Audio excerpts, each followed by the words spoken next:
So welcome back to another video. This is TeamOverclocked bringing you guys a $600 gaming PC build for the months of November and December 2016.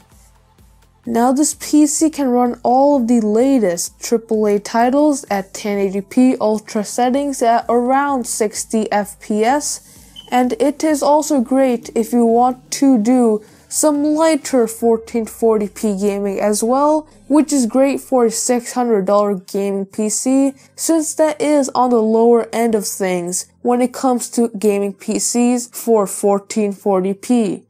So let's get right into it. For the processor, we have the Intel Core i5-6400 for $175. Now this has 4 cores clocked at 2.7 GHz with a turbo boost up to 3.2 GHz. And this is really great for gaming since it has 4 strong cores, and it's also based on the Skylake architecture, which allows for upgrading later on down the road to Kaby Lake. Next up, we have the MSI H110M Pro-VD for $54. This has 2 RAM slots, 4 SATA 6GB per second ports, and USB 3.0 headers. It uses the H110 chipset, which offers everything you need for a gaming PC, nothing more and nothing less. And this is a great motherboard for an even better price. For the RAM, we have the Avexir 8GB set for $37. This is a 1x8GB set clocked at 2400 MHz. Now 8GB is the perfect amount for gaming and some light video editing. Since this is only 1 stick of RAM, you can add another one later on to upgrade your RAM capacity pretty easily. Next up, for the storage, we have the Seagate Barracuda 1TB hard drive for $50. Now this spins at 7200 RPM, which is about as fast as most mainstream hard drives go, and anything faster is just too expensive or overpriced for a gaming-oriented PC.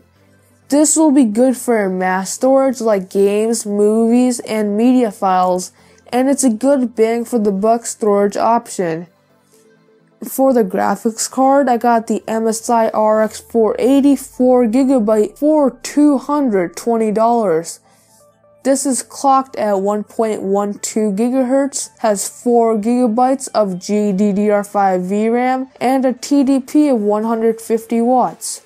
This is great for gaming at 1080p at max settings at around 60 FPS, and it also has great DirectX 12 support, which is great for future-proofing this PC a little bit if you're planning on keeping this graphics card for a long time. Next up, for the case, we have the Corsair 100R for $43. This has very nice cable management options, 4 drive bays, and a nice side panel window. It also features USB 3.0 on the front panel, which allows for some decently fast transfer speeds. And this will look great for any build, and it's really easy to build in, making it a pretty great value.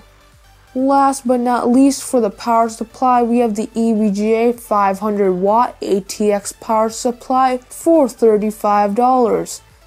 This is 80+ certified, meaning that 80% of the power is going to be going from this power supply to your PC at all times. Also, EVGA has a really good track record with power supplies, and they're known for having really good capacitors, so you should be all set in that concern. So yeah guys, that's all for today. If you liked the video, please overclock the like button. If you didn't like it, please dislike this video and subscribe for more content like this, and I'll see you guys in the next one.